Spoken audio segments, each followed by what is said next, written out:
Welcome to Free to Cook. In this episode, we're going to be cooking savoury French toast. I know most people eat French toast as a sweet breakfast, but my old man always cooked us savoury French toast, which is just the way I like it. To start, finely dice some chives. In a bowl, add half a cup of milk, followed by 3 eggs.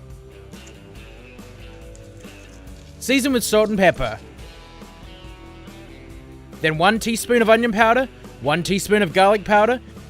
Start by breaking the yolks before whisking together, making sure all the eggs and milk are combined. This amount of mixture is enough for about 4 to 6 pieces of toast. Add the chives. Next, slice some bread. It's best to use some bread that's on the edge of going stale. It'll give it some extra strength once dipped in the egg mixture.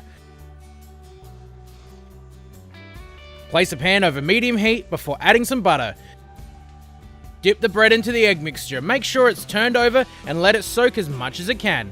Transfer to the pan. Cook on each side until it's golden brown. Flip and brown the other side. To finish it off, move the French toast onto a tray. Place in an oven set to 390 Fahrenheit or 200 degrees Celsius until the bread is crisped up beautifully.